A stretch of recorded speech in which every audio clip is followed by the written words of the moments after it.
aqui está tremenda. Eu confesso a vocês que eu estou assim, embebedecido com a presença do Espírito Santo. Como é bom estar aqui, como é bom, como é gratificante falar da palavra do Senhor. Quando o pastor Luiz me convidou para trazer a palavra aqui, eu fiquei muito surpreso. Eu estava em casa domingo passado, eu tenho o hábito de fazer um jejum e orar. Fiz um jejum durante 3 dias, mas sem pretensão nenhuma. Era o casamento do Diego, meu enteado, e minha esposa orou durante muitos anos por esse momento. E eu quis fazer parte dessa história. Então, Jesus me trouxe essa palavra.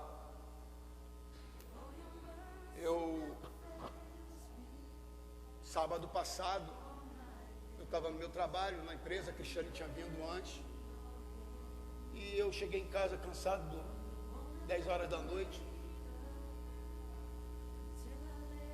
e Jesus falou assim para mim, Espírito Santo: você não terminou o que eu te pedi a pregação? Eu falei: Senhor, se tu tem algo para me mostrar, então que tu me mostre agora, porque eu estou com muito sono.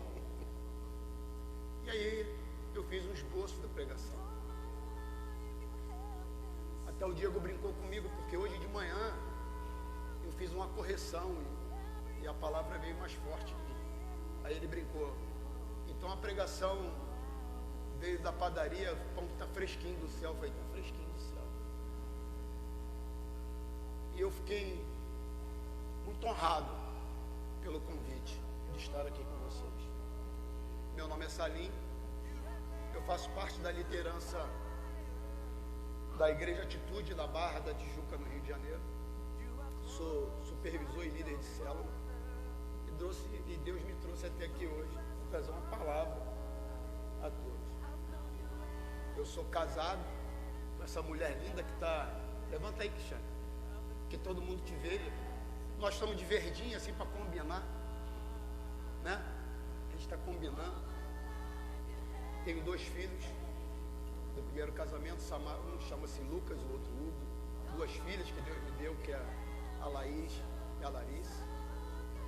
Também tenho 2 filhos dado por Deus, que é o Diego e o Leandro. Mais uma filha, Camila. E mais uma filha, Amanda, que está lá em Brasília. Essa é a nossa família que está crescendo a cada dia, e minha mulher tem colocado o joelho dela no chão todo dia, pedindo a Deus para que a nossa família cresça. Está crescendo, né? E Deus nos uniu aqui. Pastor Luiz, a sua esposa, suas filhas, sua família, essa família linda que aqui está presente. E eu trouxe uma palavra que Deus tocou no meu coração. Queria compartilhar com vocês, antes de ter um encontro com Deus. Também tive um momento de fraqueza, um momento do mundo, e na verdade a gente continua em falhas, né? Porque a gente é pecador a cada dia. Não existe perfeição no homem, existe perfeição nele, em Jesus. No homem não. Seja qualquer um, nós somos temos que vigiar cada dia, porque o diabo não brinca de ser diabo. O diabo não brinca. Ele está aí para estragar, a detonar a família, acabar com as nossas crianças.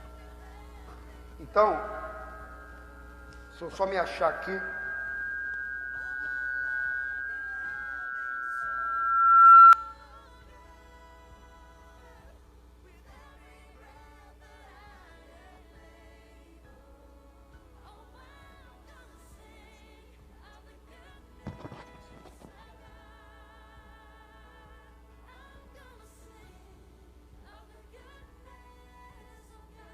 Estava abrindo aqui o computador. É uma briga, eu e o computador aqui danada. Então, vou contar um pouquinho de mim. Eu trabalhei na TV Globo durante 32 anos. Fui diretor de fotografia, diretor de iluminação. Fiz algumas novelas que vocês provavelmente assistiram. Alguns programas, desde o Chacrinha, ó, lá atrás. Vou contar a minha idade para vocês, não. E nesse período, eu tive um período que, para o mundo, eu estava super bem, né? Bem sucedido, ganhava bem, tinha uma boa finança. Mas Deus queria mais de mim, Deus não queria que eu ficasse lá. Então Ele mudou a minha história de vida, Ele transformou a minha vida. Ele transformou a minha vida por um todo. E Ele fez eu enxergar lá atrás o que Ele queria de mim. Obrigado, minha irmã. O que Ele queria de mim. Eu não sei aonde que Deus vai me levar. Não tenho a menor ideia aonde que Ele vai me levar. Mas aonde Ele me levar, eu vou falar do amor dEle. Aonde Ele me levar, eu vou falar do amor de Jesus. Tive algumas experiências como missionário. Visitei o Piauí, fui umas 3 vezes, tive experiências lindas, tive no Amazonas, no Ribeirinho, aquelas cidades palafitas, onde também vivi algumas experiências. Estou indo para a África agora em setembro, também para viver mais experiências. É onde Deus está me levando. Eu não sei aonde que vai parar isso, sabe, pastor? Mas eu estou disposto a ir. Eu estou com o meu coração aberto aí. E Deus preparou esse novo tempo para a gente aqui. É um novo para essa igreja. É um novo tempo. A presença de Deus aqui estava derramada. Está derramada aqui. Os seus louvores, pastora. Tão brilhantes, tão deliciosos. Com a presença, com o coração. E eu vejo essa igreja imensa. Eu vejo essa igreja grandiosamente. Eu vejo a tua igreja muito grande, pastor. Porque a gente aprende a honrar os nossos líderes. A gente aprende a honrar os nossos líderes. Essa é a honra que a gente tem que dar ao nosso pastor, à nossa pastora. Como igreja, como irmãos. Se unir no momento difícil. Sabe por quê? A guerra, ela continua. A batalha, ela vai continuar. Vai estar sempre. Mas a gente vai permanecer em pé. Em nome de Jesus. Com capacete, com escudo, com a sandália da prontidão. Então Deus vai nos capacitar, né? Deus capacita. Deus não escolhe. Deus não capacita, não escolhe o capacitado, né? Aliás, ele ele capacita o escolhido, né? Então é dessa maneira que ele vai fazer com essa igreja aqui. Eu trouxe um tema aqui. Ponha em ordem a sua casa. E foi esse tema que Deus me deu. Porque Ele está colocando, na verdade, a minha casa em ordem. Existem várias maneiras da gente colocar a nossa casa em ordem, né? A gente pode arrumar a casa, trocar uns móveis de lugar. Hoje o Diego estava ajudando a esposa dele a fazer a comida, foi gostosa a comida.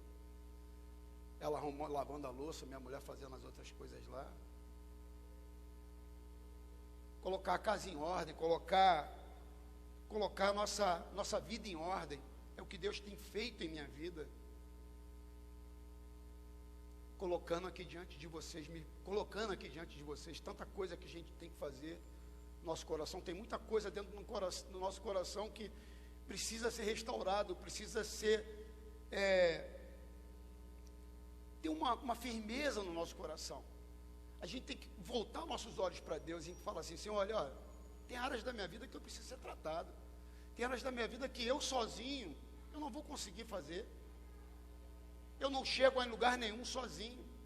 Por isso eu te peço, Senhor, para que Tu não me ajude. Hoje eu estou aqui pedindo a Deus, que não seja eu aqui, que seja o Espírito Santo, que a palavra dele vem tocar em nossos corações. Mudar a casa, trocar de carro, arrumar a nossa vida material. Não é só isso que Deus quer. Tudo bem, Deus quer isso também. Que a gente ponha a nossa casa em ordem, que a gente ponha a nossa vida material em ordem, nossas finanças em ordem, nossas contas em ordem. Mas não é isso que Deus quer da gente. Deus quer que a gente ponha a nossa vida ministerial em ordem, a nossa vida com Ele em ordem. Deus quer que a gente se agrupe como igreja, faça um só corpo, para que a gente avance. É isso que Deus trouxe aqui. Existe guerra, existe batalha, vai sempre existir. Mas Deus é infinitamente mais poderoso do que a gente imagina, do que Ele pode fazer nessa casa, com essa igreja. Ele quer que a gente mude a nossa forma de pensar. Deus está nos observando. Deus está observando cada um de vocês, cada comportamento, o meu comportamento. Nada fica oculto aos olhos do Senhor. Nada. Nada fica oculto aos olhos do Senhor. Tudo Ele vê, tudo Ele ouve, tudo Ele sabe. A Bíblia diz, a Bíblia fala que Ele nos conhece desde a formação no ventre da nossa mãe. Olha só que coisa. O que antes de sair da nossa boca, Ele já sabe o que vai sair. Deus já sabia que eu ia estar aqui. Deus já sabia a minha trajetória.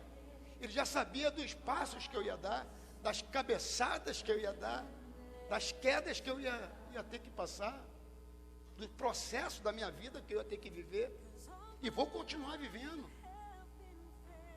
Eu não posso parar, ninguém pode parar. O deserto que você estiver passando, o deserto que eu vá passar, é um lugar de passagem, não é um lugar de morada. O deserto não foi feito para você morar. Você vai atravessar. Mas Deus vai enviar os seus anjos para tirar as pedras de tropeço do caminho de cada um aqui. Eu tenho fé que cada um de vocês aqui vão estar aqui trabalhando nessa obra, cumprindo o que Deus quer de cada um aqui. Deus não quer que vocês fiquem só sentados aí não, porque eu já estive também sentado e sou cobrado lá na minha igreja para isso. Porque é muito mole, é muito fácil ser um membro, louvar a Deus, sair daqui emocionado e ponto. E as vidas que estão aí fora precisando de ouvir a palavra. Nós somos uma Bíblia. Às vezes tem pessoas que vocês vão chegar na casa de vocês, que nunca nem ouviu falar de Jesus. Eu tive no Ribeirinho, eu tive no Piauí. Muita gente que nunca nem ouviu falar, nem que era Jesus. Você encontra isso pela rua, você encontra por aí. Então, a nossa conduta, a nossa vida, é a Bíblia, que nós vamos levar na casa de cada um. Deus quer uma transformação em nossa vida. Às vezes o pecado pode até não te atingir, mas ele pode atingir a sua família, pode atingir seus filhos, pode atingir as pessoas que estão em volta, para que você enxergue alguma coisa. Às vezes tua mente está tão cauterizada que você não consegue enxergar o nível de pecado que tu está cometendo. Às vezes você não consegue imaginar. O que eu estou fazendo para Deus? O que eu preciso fazer para Ele? O que Ele quer de mim? O que eu preciso agradar aos olhos de Deus? Tem tanta coisa que a gente pode fazer para agradar aos olhos de Deus, né? Ser temente, ser agradecido, né? Saber que Ele está presente na nossa vida, que tudo depende dEle, que a gente não vai a lugar nenhum, que não é com nossos braços. Quantas vezes eu achava que eu era o bambambam e Deus me mostrou que não. Eu tive uma queda, eu perdi tanta coisa na minha vida, tive que passar por isso. Houve épocas na minha casa, tá? O Diego, que não me deixa mentir, minha esposa, eu abri a porta da minha geladeira, só tem uma garrafa de água, não ter luz, meus filhos que pagaram a minha conta de luz. Mas Deus me falou, me mostrou o que eu precisava passar. Saí daquele pedestal onde que eu achava que eu podia, o que eu fazia, o que eu era. Deus fez eu passar por aquilo. Eu não passei fome. Não passei. Eu tinha conta na tendinha e comprava fiado. E pagava 2 meses depois. Mas eu fiquei sem luz. Eu fiquei sem água. Água fria, né? Fiquei sem luz, água fria. E a minha mulher sempre me dando força, me levantando, indo comigo. Não, cara, vamos embora, estou contigo, vamos cair dentro. E uma vez eu vi ela chorando, pela primeira vez. E aquilo ali cortou meu coração, mas eu falei, pô, eu não posso chorar aqui. Eu não posso deixar minha fraqueza, mostrar minha fraqueza para ela. Era dia de Páscoa, eu acho, dia dos namorados, eu não lembro bem, mas era um dia comemorativo. E ela começou a chorar, falando para Deus que a gente estava comendo sardinha com batata e ovo cozido. Era a nossa janta. E a nossa mesa era aquelas luzinhas de vela de aniversário, aquelas redondinhas. E ela começou a chorar. Aí eu falei para ela, Cristiane, você está chorando por quê? Pô, Deus está sendo tão mal com a gente trabalha tanto, a gente vai atrás dele, busca, e a gente está passando por isso. Eu falei, olha, não olha pelos olhos da circunstância, não, olha que coisa boa. A gente tem ovo para comer, tem batata, tem sardinha, luz de vela, depois a gente vai namorar, pô. E Deus é tão bom que naquele dia lá em Vargem Grande, onde eu moro, é uma mosquitada danada. E nesse dia choveu pra caramba, que nem os mosquitos entraram dentro da minha casa, ou seja, fiquei de boa com a minha esposa. Aí ela começou a rir. Deus abençoando a minha casa, pô. E depois disso, depois daquela noite, nós tivemos um presente de Deus, e Deus abençoou a nossa vida. E a nossa vida financeira começou a mudar. E Deus nos honrou. E olha o detalhe, a minha esposa, antes dela passar por essa crise de chorar, ela falava todo dia que queria ir para Israel, que a gente ia casar. Eu não era casado nessa época com ela, a gente era casado numa união estável, que era uma grande besteira que eu tinha feito na minha vida. Hoje Deus fez eu enxergar que eu tinha que honrar a minha esposa, casando, honrando ela e o Senhor, a importância do casamento, aliança com Deus e com ela. E ela falava assim, um dia Deus vai me honrar. Ela me pedia de casamento todo dia, durante mais de 16 anos. Depois ela descansou em Deus. E nós casamos, hoje a gente é casado, já tem um bom tempo. Nós estamos casados há 20 anos, né? E aí ela falou assim, nós vamos para Israel, a minha lua de mel vai ser em Israel. Falei, Cristiane, você está maluca? Eu não tenho dinheiro nem para ir para a igreja, vou à igreja a pé, um sol desse. Como é que tu quer ir para Israel? Tu está louca? Não tem nenhum real, não tem água na geladeira. Adivinha onde foi a lua de mel? Adivinha onde foi a lua de mel? Nós fomos a Israel. Então, Cristiane tem uma intimidade com Deus que eu invejo. De verdade, eu queria ter essa intimidade que ela tem. Me surpreende ela. Mas é esse compartilhar que eu queria trazer para vocês. O tema, ponha em ordem a sua casa. Nós vamos ler o texto que está em 2 Reis, do 1 ao 11. 2 Reis, do 1 ao 11, amém? Do 1 ao 11. Diz assim, naquele tempo, Ezequias ficou doente, quase morreu. O profeta Isaías, filho de Amós, foi visitá-lo e disse, assim diz o Senhor, põe em ordem a sua casa, pois você vai morrer e não se recuperará. Ezequias virou o rosto para a parede e orou ao Senhor. Lembra-te, Senhor, como tenho te servido, com fidelidade, com devoção sincera. Tenho feito o que tu aprovas. Ezequias chorou amargamente. Antes de Isaías deixar o pátio intermediário, a palavra do Senhor veio a ele. Volte e diga a Ezequias, líder do meu povo, assim diz o Senhor, Deus de Davi, seu predecessor, ouvi sua oração e vi suas lágrimas e o curarei. Daqui a 3 dias você subirá ao templo do Senhor. Acrescentarei 15 anos à sua vida e levarei você e esta cidade das mãos dos reis da Síria. Defenderei esta cidade por causa de mim, mesmo do meu servo Davi e do meu servo Davi. Então disse Isaías, prepare um emplasto de figos. E eles o fizeram e aplicaram na úlcera, e ele se recuperou. Ezequias havia perguntado a Isaías, qual será o sinal que o Senhor me curará, e de que hoje, em 3 dias, subirei ao templo do Senhor? Isaías respondeu, o sinal que o Senhor vai cumprir, o que prometeu é este. Você prefere que a sombra avance ou recue 10 graus na escadaria? Disse Ezequias, como é fácil a sombra avançar 10 graus, prefiro que ela recue 10 graus.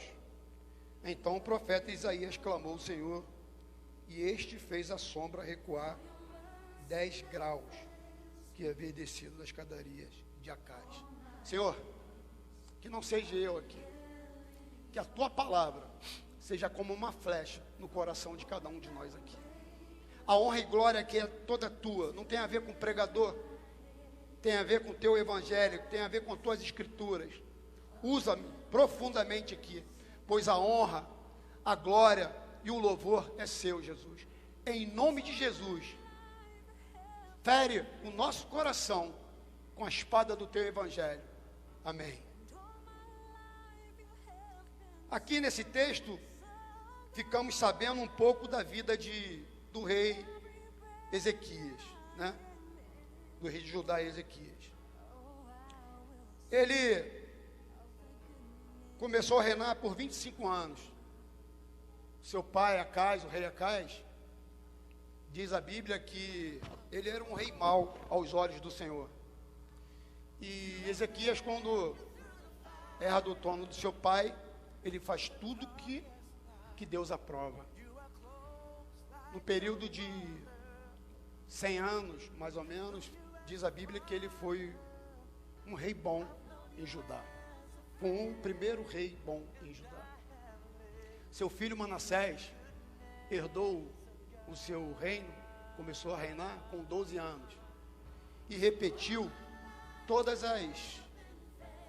as falhas que o avô dele fazia. Adorar outros deuses, se aliançar à Síria e levantar altares. Ezequias, porém, ele não compartilhava isso com o pai. E quando ele herda o trono, a primeira coisa que ele manda fazer é derrubar todos os altares e honrar o nome do Senhor. Ele honra o nome do Senhor. Ezequias foi um rei bom. Manassés reinou 55 anos. Ezequias reinou por 29 anos. Manassés foi um rei mau aos olhos do Senhor. O que a gente vê aqui é que muitas vezes a gente acha que a gente vai herdar alguma coisa dos nossos pais, ou que nossos filhos vão herdar alguma coisa. Pode até ser, mas essa não é a regra. Aqui diz a Bíblia, o pai dele é muito ruim, muito mau. Ezequias não. O filho dele foi muito mau. Ezequias não. Então não é regra. Não é regra. Porque quando você teme ao Senhor, hoje meus filhos, eles não são evangélicos cristãos, mas a Bíblia diz que eu e minha casa serviremos ao Senhor. Então eu tomo posse dessa promessa. Essa promessa é minha, essa promessa é tua, essa promessa é nossa, né? Essa promessa é nossa. Então, o que nós aprendemos com esse texto com o rei Ezequias? Arrependam-se. Arrependam-se. Quando Ezequias recebeu a notícia que ia morrer, ele orou ao Senhor. Olha o que diz no versículo 2. Ezequias virou o rosto para a parede e orou ao Senhor. E nós somos assim também, sabia? Às vezes a gente não... Está tudo tranquilo, vem um vento, aí a gente busca o Senhor. Coloca o joelho no chão. Senhor, eis-me aqui. Senhor, me salva. Senhor, me cura. Eu estou passando por isso ou por aquilo. Senhor, me tira desse marasmo. Senhor, acerta a minha vida. Restaura a minha família. Restaura a minha casa. Restaura a minha vida financeira. Porque deve ter muitos aqui passando por momentos dessa forma. Por que não? Nós temos um dia que vivemos momentos ruins, né? A Bíblia diz, basta cada dia o seu mal. A gente passa por momentos difíceis. Na vida terá as tribulações, terá as aflições. Mas isso significa que tu vai viver sofrendo, chorando, reclamando, murmurando. Deus odeia a murmuração. Erga a sua cabeça, levante os seus olhos. Levante os seus olhos, clame a Ele. Volte os seus olhos para Ele. Né? Então o Salmo 21 fala, para orar para o Senhor, clamar ao Senhor. Que Ele do alto Ele nos ouve, dos altos Ele vê o nosso sofrimento e vê o nosso socorro. Então a gente tem que entender que Deus está no controle da nossa vida. Ezequias virou o rosto para a parede e orou ao Senhor. Como eu falei, nós vimos o pai de Ezequias, foi um rei muito mau, né? E não significa que a gente vai passar a seguir os nossos passos dos nossos pais. Não é porque o teu pai teve uma vida desregrada que você vai ter uma vida desregrada. Não tem nada a ver. Não existe maldição hereditária. Porque quando você tem o Espírito Santo de Deus, aquela maldição hereditária, ó, é quebrada. Então um crente que imagina assim, eu estou vivendo isso porque meu pai viveu, porque minha mãe viveu. Não, isso é mentira que o diabo põe na tua cabeça. Isso não existe. Isso não existe. O cristão, aquele que carrega a glória do Senhor, o Espírito Santo de Deus, essa maldição já foi quebrada. A gente passa por situações adversas porque a gente permite passar. Porque Deus te deu o livre-arbítrio. Você tem o livre-arbítrio. Deus não criou uma marionete para ficar balançando para lá e para cá o que tu vai fazer, o que tu não vai fazer. Deus não quer isso. Deus quer que você avance. Todos os milagres do Senhor teve a mão do homem. Quem sabe, quem lê a Bíblia vai ver. Quando Lázaro morreu, e Jesus manda ele sair, mas primeiro ele manda o quê? Remover a pedra. Quando o aleijado, Jesus manda ele se levantar, que ele cura ele, manda o quê? Os caras tiveram que descer a maca. Quando o cego, ele manda o cego lavar o rosto no tanque de Betesda. Tudo tem a mão do homem. Então nós temos que fazer a nossa parte. Nós temos que fazer a nossa parte. Não adianta ficar orando, chamando, reclamando, brigando. Ah, por que Deus não me vê? Por quê? Por quê? Porque não é por quê, para quê? Existe um processo na tua vida que tu tem que passar. Como eu passei, como muitos aqui vão ter que passar.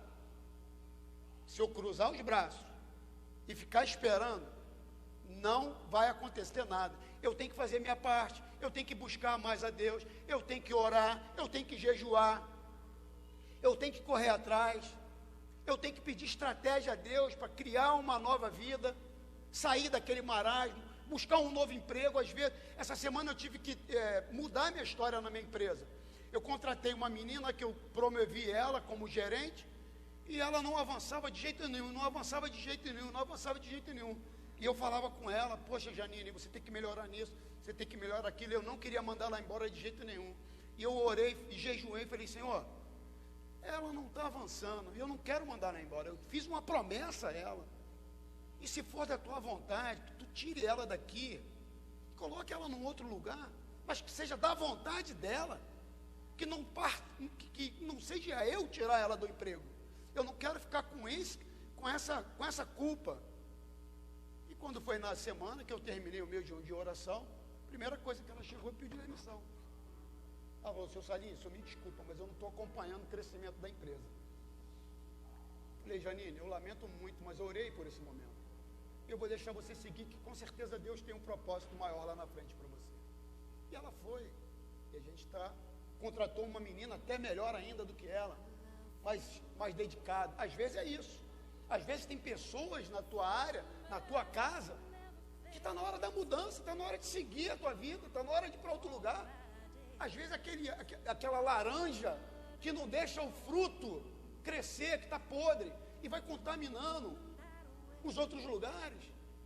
Não tem aquela laranja podre que contamina a outra, e você tem que cortar a árvore, porque ela contaminou.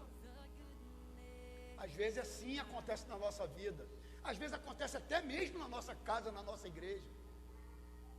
Às vezes acontece. Porque a gente está querendo caminhar, está querendo avançar, e tem alguém puxando, te prendendo para que tu não avance.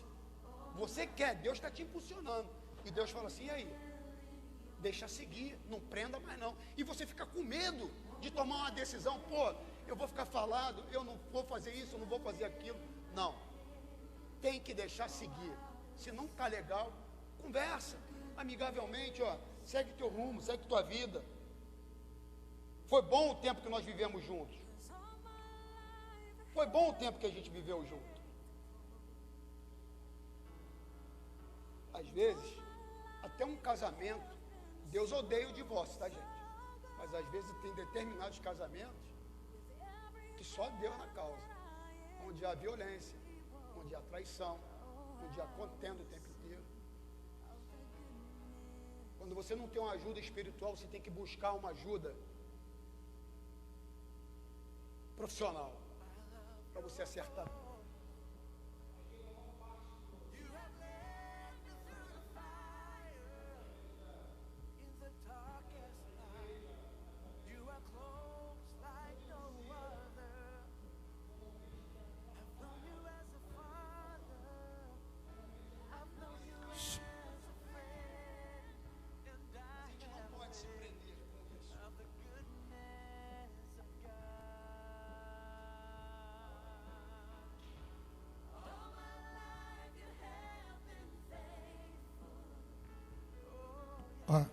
A gente não pode se prender por isso, porque tem áreas na nossa vida que atrapalham a nossa vida espiritual, a nossa vida conjugal, a nossa vida profissional. Às vezes a gente deixa entrar a mentira, às vezes a gente deixa entrar um orgulho, às vezes a gente deixa entrar a insensatez, às vezes a gente deixa entrar arrogância. A arrogância acaba com qualquer relacionamento, seja profissional, seja ele conjugal, seja ele pai e filhos, família. Entra o orgulho. O orgulho é o caos, porque a ira toma conta, o ódio toma conta. Para que eu vou pedir desculpa? Para que eu vou me rebaixar fulano? Para que eu vou lá? Não, ele que me fez mal, ele tem que vir até mim. Ele tem que vir a mim. O que Jesus falou? Com os discípulos dele, perguntam: Senhor, quantas vezes eu tenho que perdoar? O que ele falou? 70 vezes 7. Só que a gente tem que pôr isso em prática, e ninguém põe em prática. Ninguém põe em prática. Nós temos que pôr em prática isso. Exercitar. É isso que Deus quer, que a gente põe em prática aquilo que a gente está vivendo, aquilo que a gente está aprendendo. Quando a gente começa a viver na mentira, a nossa vida não avança. Às vezes tem áreas na nossa vida que a bênção não é derramada. Uma brecha, não existe mentira, mentirona ou mentirinha. Não existe pecadinho e pecadão. Pecado é pecado e mentira é mentira.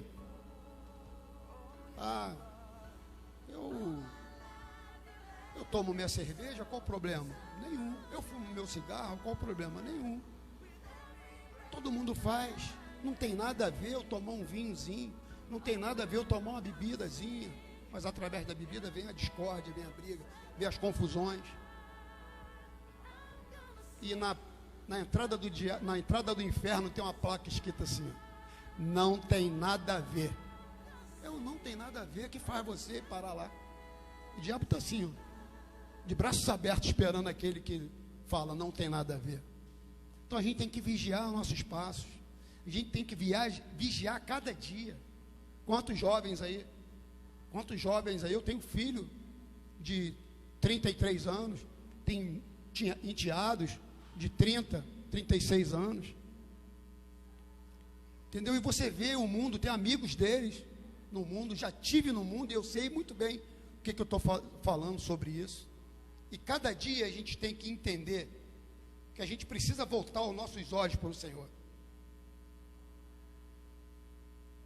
E compreender que somente Deus é infinitamente misericordioso e capaz de nos perdoar. Ninguém tem o poder de perdoar. Ninguém. Eu, sozinho, eu não consigo perdoar, não. Eu tenho que pedir a Deus: Senhor, derrama em mim o fruto do perdão. Ensina-me a perdoar. Porque do contrário, você não perdoa, não. Você remove aquela ferida dentro de você e você não consegue perdoar. O perdão é uma decisão. Você tem que decidir a perdoar, assim como o amar.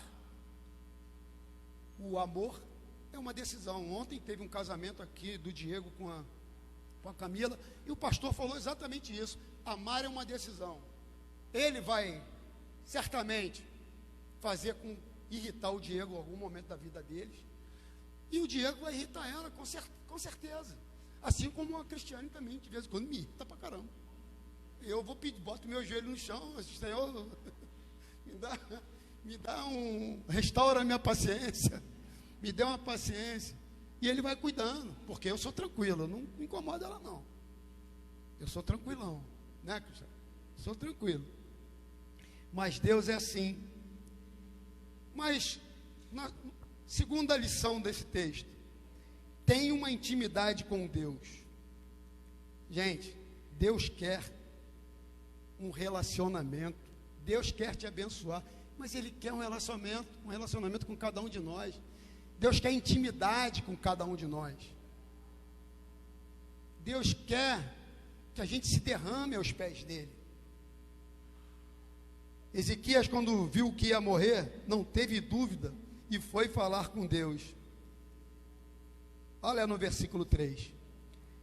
Lembra-te, Senhor, como tenho te servido, com fidelidade e com devoção sincera, tenho feito o que tu aprovas. Ezequias chorou amargamente. Ezequias chorou amargamente. É exatamente isso. Quando vem aquela tempestade, quando vem aquele vento, a gente vai aos pés do Senhor. Mas só dessa maneira. E é dessa maneira que Deus está mostrando a cada dia. E nesse fazer. O que a gente tem que fazer? Tem que se do Senhor. Aos pés do Senhor.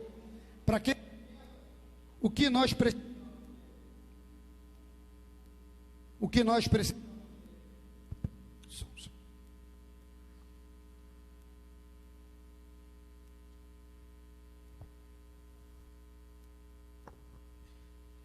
A gente, como eu falei, a gente tem que deixar de lado nosso orgulho, nossa vaidade, porque Deus transforma a nossa vida. Às vezes a gente não consegue enxergar uma coisa frisar essa parte. Às vezes a gente não consegue enxergar as bênçãos que Deus já derramou. A gente consegue enxergar o momento que a gente está vivendo de tribulação. Mas e as bênçãos que Deus já derramou?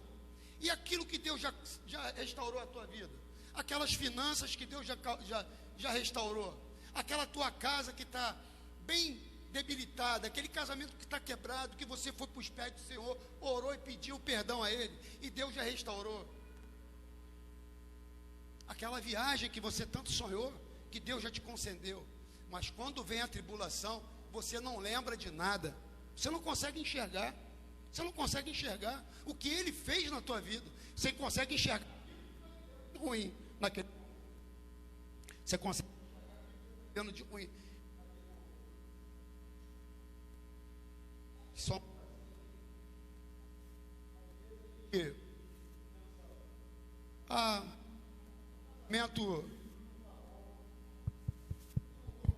família, eu não estou bem com meus pais, eu não estou bem na minha empresa, vou trocar de lugar, vou trocar de casamento. A mulher é tudo igual, homem é tudo igual. O mundo pensa dessa maneira. O mundo pensa dessa maneira. E às vezes a gente toma decisões erradas. Às vezes a gente toma atitudes erradas. No momento de emoção. No momento de ira, de raiva, você toma uma decisão errada. É igual quando você vai num supermercado fazer uma compra e você vai com fome. Você compra até o que você não precisa. E às vezes a tua emoção te leva a tomar decisões erradas, que muitas das vezes não tem volta. Muitas das vezes acaba com o teu relacionamento, acaba com o teu casamento, acaba com tua família. A pergunta não é o porquê. A pergunta é para quê?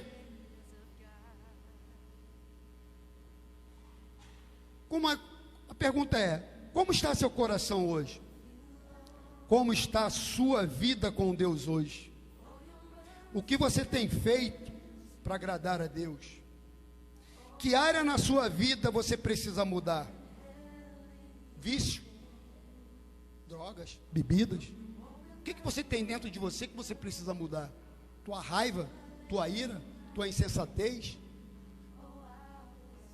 O ódio, a raiva, a ira, você vai remoendo aquilo dentro de você, vai se tornando um câncer, uma doença. E a pessoa a quem você acha que te fez mal, ou que te fez mal realmente, e que você não pode nem ouvir o nome dela, ou nem ver numa foto, você olha, ela não está nem aí para você, ela está na praia curtindo, e você está gerando dentro de você uma ferida, uma angústia, uma depressão. A depressão vem dessa maneira, com ódio, através do ódio, através da ira. Por isso que Deus fala para a gente perdoar. Mas não é perdoar aquela pessoa, não, é perdoar mesmo. Que quando você perdoa aquela pessoa que te fez mal, sabe quem está sendo favorecido nessa hora? Não é a pessoa não, pô. Somos nós. Nós que somos curados. Quando a gente decide perdoar, pastor Luiz, nós somos curados. Às vezes aquela pessoa te fez mal. Às vezes a pessoa no teu ministério fez de tudo para o teu ministério quebrar. Cara, ora pelaquela pessoa, para que ela siga a vida dela em frente. Lembra que eu falei da garota? Eu orei por ela, não fiquei chateado. Fiquei triste, porque eu tinha profetizado muita coisa na vida dela. Mas ela decidiu ir embora. Minha mulher chorou quando ela foi embora. Mas era o tempo que ela ficou com a gente. Então, quando a gente decide perdoar, é dessa maneira que a gente tem que ver. Nós temos que abrir os nossos olhos. Às vezes temos que abrir o nosso coração para Deus agir. Ele quer transformar, Ele quer curar a nossa vida, Ele quer transformar a nossa vida. Gente, saiba de uma coisa: seu passado não determina o seu futuro. Não determina. Seu passado não diz qual a mesa que você vai se sentar. O que determina a mesa onde você vai se sentar é o seu presente, a sua conduta, hoje, o agora, o atual. O que passou, passou.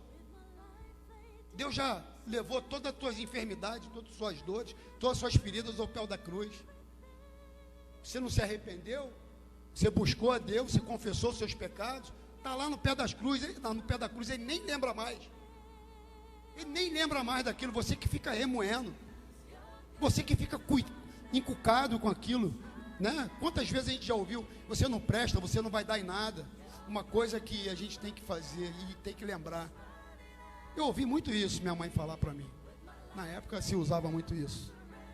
Você não vai dar em nada. Esse garoto aí, eu era muito brigão, né? Eu era complicado na minha juventude. E minha mãe falava isso porque eu dava muito trabalho a ela.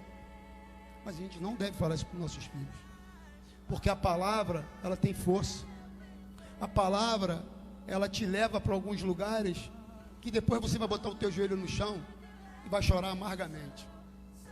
Eu vi muitas vezes a minha mulher chorando, gritando, empossando e falando: meu filho vai ser bênção de Deus, meu filho é bênção do Senhor, meu filho vai ter uma família. Aí, então, tem vários testemunhos para eu dar, mas esse testemunho não é meu, é dele. Eu espero que um dia ele faça isso aqui. No casamento dele eu tive resistência para vir. Eu falei isso para o pastor Luiz. Que nós tivemos momentos bons, momentos felizes, mas tivemos momentos difíceis. Momentos que atrapalhou a minha caminhada com a minha esposa. Atrapalhava ele comigo. E até um dia, ele viu, nós tivemos uma discussão. E eu lembro muito bem da fala dele. Ele estava transtornado e falou assim: não é com seus braços que tu vai mudar, é com a palavra de Deus. E realmente ele tinha razão. Eu fui para casa, botei meu joelho no chão, chamei, clamei ao Senhor e falei: ó, se tu não me ajudar dessa maneira, eu estava em viagem marcada por Ribeirinho, eu não vou mais para o Ribeirinho e não vou servir mais. E de manhã o Diego chegou lá em casa pedindo desculpa, nós choramos muito, oramos junto, e ele foi para Jocum. E aquilo ali, então Deus vem mostrando o que a gente tem que fazer, ao invés de murmurar, ao invés de brigar com os nossos braços, que a gente tem que ir com o joelho para o chão. É que Ele que vai nos libertar, Ele que vai nos restaurar a nossa vida, Ele que vai transformar. Não é com o meu braço, não é com a minha força, não é com a minha gritaria. Ah, você está falando isso, está tranquilo. Não está tranquilo, não. Eu sou tão errado quanto qualquer um que está aqui, talvez até pior. Eu também preciso de tratamento. Eu também preciso de tratamento na minha área, principalmente na minha área emocional. Muitas das vezes eu me pego na minha ira. Eu tenho que ser tratado com isso. Eu tenho que ser discipulado. E eu sou discipulado. Estou sendo discipulado a cada dia. Meu pastor Robson, que esteve aqui, outros amigos meus que me discipulam, que é o Beto, outro pastor que eu tenho lá. A importância da célula, a importância do discipulado, isso faz curar a nossa alma, a gente cura como pessoa, a gente cura aquela ferida que está interna dentro da gente, que a gente não sabe que da onde que vai, como vai tirar. É uma raiva, é um ódio que a gente deixa tomar. Cara, a gente vai morrendo aos poucos. Angústia, depressão, é dessa maneira. E através da igreja, através do nosso pastor, através do nosso discipulador, a gente vai sendo curado, a gente vai sendo tratado. E Deus quer isso, a Bíblia fala: confessar uns aos outros que nós seremos curados, né? Confessar a Deus, nós seremos salvos para a eternidade. Então é dessa maneira que a gente tem que entender. Deus nos criou para a gente ser a imagem e a sua semelhança. Deus não quer que a gente seja santo, porque Ele sabe que todos nós somos pecadores. Ele sabe das minhas falhas, Ele sabe o quanto que eu sou pecador. Ele só quer que eu ande em santidade, que nós andamos em santidade. E que a cada dia que a gente não conseguir andar em santidade, a gente se arrependa e caia de joelho: Senhor, me ajuda, eu não estou conseguindo, essa área é difícil para mim. Eu não consigo largar a cerveja, eu não consigo largar o cigarro, eu não consigo largar a pornografia, eu não consigo mentir, eu não consigo parar de mentir, eu não consigo parar de omitir. E Ele vai te ajudar, e Ele vai te atender, Ele vai te recuperar. No início da minha caminhada com Cristo, houve épocas na minha vida que eu continuava tomando minha cerveja, e eu falava assim, que eu ficava envergonhado: Senhor, eu não quero mais tomar cerveja, eu não quero mais beber. Eu nunca tive problema com drogas, de ficar dependente da droga. Mas a minha falha sempre foi a bebida. A minha falha sempre foi a pornografia, porque eu vivi numa empresa onde que era normal, na minha época, acontecer isso. E quando eu comecei a caminhar com Cristo, eu falo isso com muita vergonha, tá, gente? Não tenho orgulho de nada, não. Tenho orgulho da minha vida de hoje, com a mulher que eu tenho hoje, com quem eu vivo hoje. E eu falo isso abertamente. Hoje eu me orgulho, antes não. Não me orgulho de nada que eu fiz no passado. Eu não tenho saudade de nada que eu fiz no passado mais. Porque Deus entrou no meu coração. Deus está restaurando a minha vida. Assim como eu creio que vai restaurar e vai tocar no coração de cada um de vocês aqui. Porque a presença de Deus está aqui. O Espírito Santo de Deus está aqui. E a gente precisa falar abertamente. Eu falo abertamente, sem pudor, sem vergonha, sem nada. Porque aconteceu, é fato. Eu não tenho como enganar, eu não tenho como mentir. Mas eu falo isso com um pouco de vergonha. Mas eu sei que Deus está me ouvindo, Ele sabe que eu quero e preciso da companhia dEle. Eu não vivo mais sem Jesus. A minha caminhada sem Ele, eu caio. Não pensa você que por estar na igreja, que você é forte, que você é infalível, que você é indestrutível. Nada disso. Você é até mais atacado. Então, a gente tem que orar a cada dia, a cada hora, agradecer a cada água que você bebe, a cada prato de comida que você tenha na tua mesa. Porque é Ele quem te dá. É Ele quem te dá aquilo tudo ali. Você hoje pode escolher uma pizza que você vai comer, mussarela ou calabresa, ou portuguesa. Você vê na rua aí quanta gente que não tem um direito de escolha, não sabe nem o que vai comer naquela hora, nem o que vai beber, nem o que vai vestir, porque não tem. Você tem tudo, nós temos tudo, nós estamos ricos, nós temos tudo. Então é dessa maneira que Deus faz a gente enxergar. Terceiro, eu estou terminando. Reconheça a soberania de Deus. Olha o que diz no versículo 6. Acrescentarei 15 anos à sua vida, e livrarei você, esta cidade, das mãos do rei da Síria, e defenderei esta cidade, por causa de mim mesmo, e do meu servo Davi. Esse texto aqui, o rei da Síria, ele manda uma carta para Judá, e diz que quem é esse Deus que vai impedir que ele tome aquela cidade. Então Ezequias, ele ora ao Senhor com o profeta Isaías e diz para Senaqueribe: esse é o Deus que vai vencer as nossas batalhas. E Deus envia um anjo que acaba com todo o exército de Senaqueribe. Todo o exército de Senaqueribe vai ao chão. Um anjo que Deus envia. A gente tem que entender e crer na soberania de Deus. Ele é infinitamente poderoso para restaurar e transformar e mudar a nossa história, mudar a nossa vida. Em Gênesis 1 diz assim: no princípio Deus criou os céus e a terra. Era a terra sem forma e vazia. Trevas cobriam a face do abismo, e o Espírito Santo de Deus se movia sobre a face das águas. Talvez você está falando assim, no teu íntimo: meu filho não vai dar em nada, meu filho não tem jeito, meu marido não tem jeito, o caos, a minha finança, a minha falência. Lembra que a terra era sem forma e vazia? E que o Espírito Santo de Deus pairava sobre a face da terra? Esse Espírito Santo de Deus pairava sobre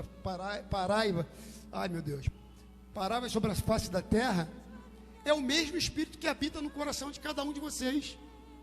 Como eu falei para vocês aqui, de todas as tribulações, de todas as dificuldades que nós passamos, eu falava para a Cristiane: teu filho não tem jeito, naquele momento de ira, isso não tem cabimento. E ela orava e chorava de empoçar o chão. Meu filho é servo do Senhor, meu filho é herança do Senhor, ele vai se recuperar, ele vai se tornar um pastor. Eu vou te ver pregando. Eu achava que eu também não tinha jeito, mas isso é o que o diabo bota na nossa cabeça. É isso que o diabo põe na sua cabeça e no seu coração. Você não tem jeito. Que você, quando vê uma pessoa, uma mulher de Deus, uma mãe de Deus, há jeito para tudo na mão do Senhor. Tem eu não sei se é um grupo, mães de joelho e filhos de pé. Olha, gente, isso é pura verdade. Porque eu vi com meus olhos minha esposa de joelho, dia e noite, madrugada. Dia e noite, madrugada. Relacionamento nosso estava indo por águas abaixo. E olha o que Deus fez aqui. Deus transformou a vida. Deus mudou a nossa história. Deus transformou e Ele transforma a nossa história. A terra era sem forma e vazia.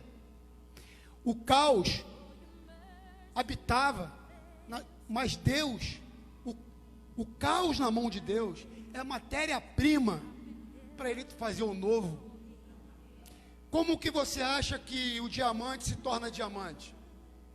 No fogo, né? Sei lá quantos graus aí, e você vai numa temperatura tão alta e ele é purificado. E é assim que Deus faz com a gente. Ele leva a gente no fundo do poço, às vezes ele permite que a gente vá para restaurar, para que a gente tenha experiência, para que as pessoas sejam tocadas e saibam o que Deus fez na tua vida. E é dessa maneira que a gente é curado, é dessa maneira que a gente é restaurado. Com as nossas experiências, que cada um de nós um dia vai estar aqui e vai vivenciar aquilo ali. Olha, eu vivi realmente isso, eu passei por isso, mas olha o que Deus fez hoje na minha vida. Olha como está a minha vida hoje. Aquelas pessoas que falavam que não tinha jeito, parentes, amigos, e hoje você posta teu casamento, o casamento do filho dela, o filho restaurado, o marido restaurado, a vida restaurada, a vida financeira restaurada, e aquelas pessoas não acreditam. Eu quero conhecer esse Deus, eu quero conhecer. Pô, se mudou a vida do Salim, vai mudar a minha também. Esse cara não tinha jeito, eu lembro da vida dele, eu lembro o que ele fazia, eu lembro onde que ele caminhava, eu lembro o que ele fazia da vida dele. Eu sei da história do passado dele. Quantas vezes meus amigos me chamavam, da Rede Globo ainda, me chamavam para curtir, para beber, e eu falava para eles que a minha vida aquilo ali não fazia parte mais da minha vida. E eles não acreditavam. Cara, isso não faz parte mais da minha vida. Você virou evangélico, o que está vendo? Eu falei, sou cristão, sou temente ao Senhor, meu coração é dele, Ele que determina onde que eu vou. Eu não sou dono da minha vida mais. Hoje minha mulher viaja e me deixa tranquilo dentro de casa.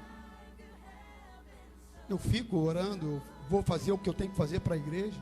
Antes ela não fazia isso, pelo contrário, eu vivia no mundo. Então é dessa maneira que a nossa vida hoje se encontra. Você está rico? Não, sou rico de paz, de coração, estrutura familiar, que minha vida está sendo restaurada, minha família está sendo restaurada, e nós vamos ver a nossa família unida. Esse é o desejo do nosso coração, o desejo da minha esposa, é o desejo dos nossos filhos.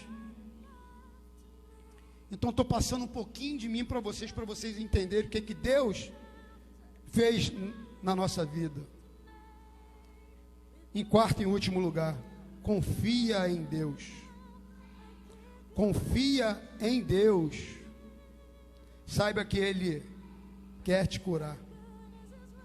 Deus quer te curar. Deus quer te abençoar.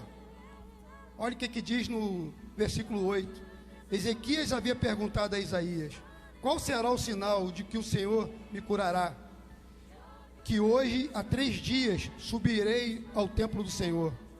Isaías respondeu: o sinal de que o Senhor vai cumprir o que prometeu é este: você prefere que a sombra avance ou recue 10 graus na escadaria? Disse Ezequias: como é fácil a sombra avançar 10 graus, prefiro que ela recue 10 graus. Então o profeta Isaías clamou ao Senhor, e este fez a sombra recuar os 10 degraus que havia descido a escadaria. Ezequias colocou Deus à prova. E Deus enviou o profeta Isaías para dar um sinal. E a sombra recuou 10 graus. Lembra de Tomé? Só acredito vendo. Só se eu colocar minhas mãos nas feridas de Deus, de Jesus. Tomé tinha essa dúvida. Só acredito vendo. Lembra de Pedro? Quando Jesus vinha caminhando sobre as águas, Pedro pergunta: és tu, Senhor? És tu mesmo, Senhor? Se és tu, mande que eu vá sobre as águas ao seu encontro. E Jesus falou: homem de pouca fé. Lembra dos homens do caminho de Emaús? Jesus aparece para eles, conversa com eles, fala com eles, caminha com eles, e eles não percebem que Jesus está do lado deles. Às vezes nós somos assim, Deus está falando com a gente, está caminhando com a gente, e a gente não ouve. Poxa, Deus não fala comigo, eu não ouço a voz de Deus. Por que Deus fica mudo, fica no silêncio? Gente, Deus trabalha no silêncio. Deus está ouvindo. Deus ouve cada um de nós. Quantas vezes eu mesmo já falei para minha mulher, ela até ri de mim: Cristiane, eu estou fazendo jejum. Cristiane, eu estou em oração. Cristiane, eu estou 7 dias só na água. 7 dias só na água, em jejum. E Deus não fala comigo. Aí Deus fala assim: como é que eu não falo contigo, ô sua zebra? Onde que eu estou te levando? Olha o que eu estou fazendo para você.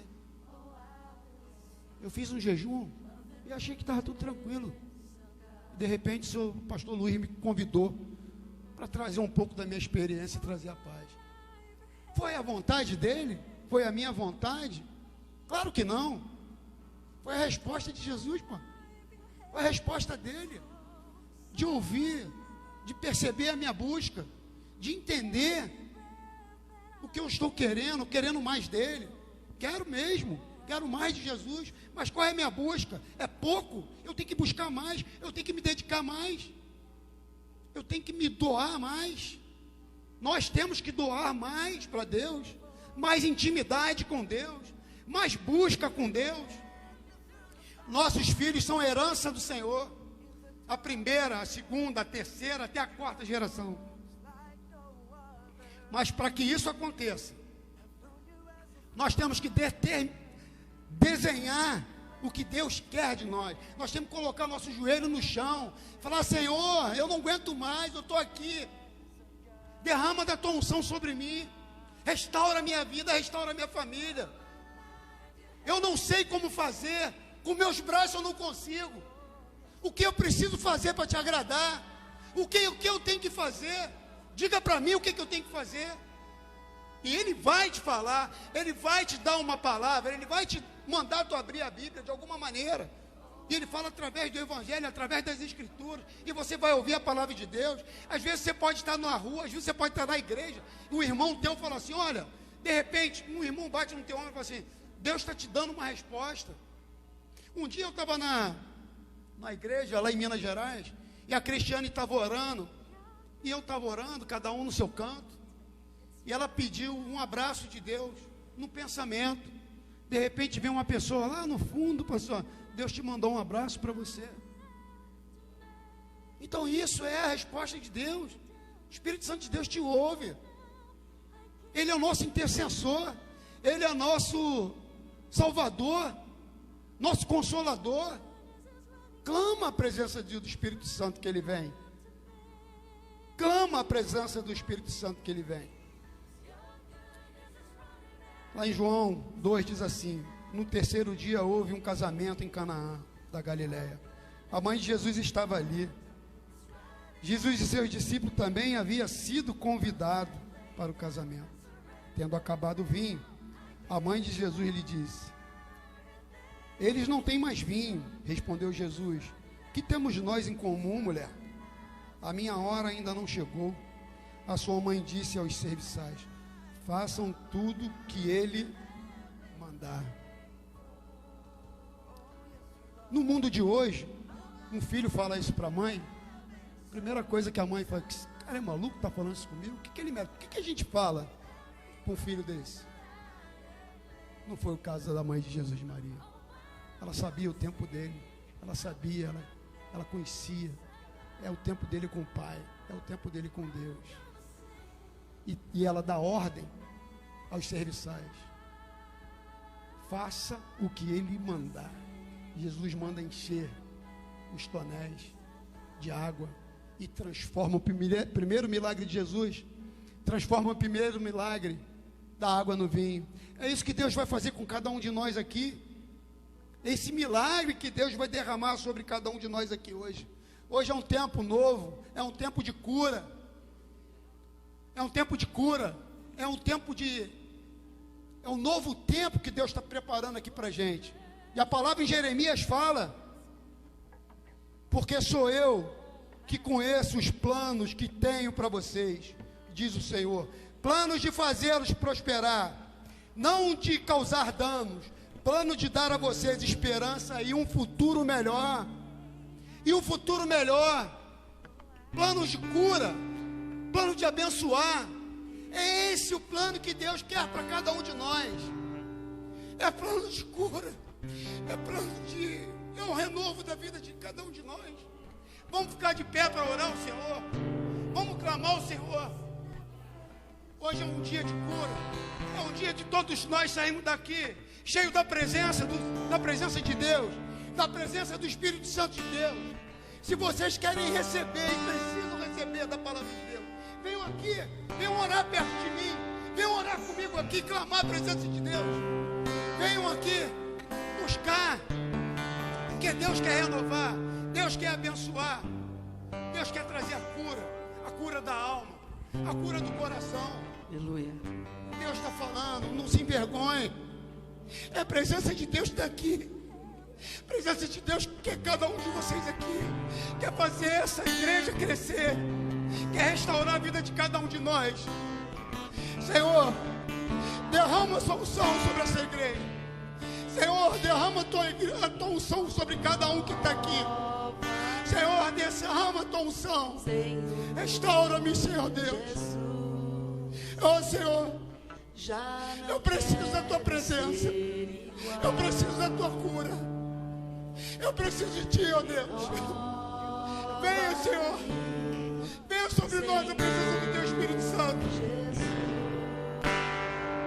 Que haja um novo. Que haja um novo na minha casa. Restaura meu filho, Pai. Restaura minha família. Restaura a minha vida. Restaura a vida do teu povo aqui, Pai. Eu não sei como está a vida dos teus filhos aqui. Eu não sei, só tu que sondas o coração de cada um. Eu não sei como é que está a vida em casa. Eu não sei como é que está a vida financeira. Eu não sei como é que está a vida familiar. Senhor, derrama a tua unção sobre ele. Derrama do teu Espírito, Senhor. Derrama do teu Espírito aqui hoje, nesse lugar, Senhor. Que haja paz, Pai. Nós necessitamos de ti, ó Deus. Nós necessitamos de ti, Pai. Que a tua presença seja viva aqui. Casamentos sejam restaurados, vidas financeiras sejam restauradas, que haja cura física, que haja cura, Senhor, em todas as áreas, que haja cura, Senhor. Derrama a tua cura, derrama a tua cura. Hoje é um dia de cura, Pai, em nome de Jesus. Transborda, Senhor. Derrama do teu Espírito aqui, derrama do teu Espírito, Senhor. Derrama do teu Espírito Santo que paira sobre esse lugar aqui. Nós sentimos a tua presença, Pai. A tua presença está viva aqui. Restaura-nos, Senhor Deus. Senhor, nós precisamos de ti, ó Pai. Venha a presença do teu Espírito aqui agora, nesse momento, Pai. Receba do teu Espírito Santo. Receba o Espírito Santo de Deus. Receba o Espírito Santo de Deus. Receba o Espírito Santo de Deus. Receba o Espírito Santo de Deus. Toque o coração de cada um. Ei, Jesus, receba o Espírito Santo de Deus. Receba o Espírito Santo de Deus. Que haja cura, Pai. Que haja cura sobre a tua família. Que haja cura sobre os teus filhos, ó Pai. Receba do Espírito Santo. Receba, Senhor. Receba, Pai. Derrama da tua unção, ó Deus. Derrama da tua unção. Cura, Senhor. Trata o coração, Pai. Vem tratar tua filha.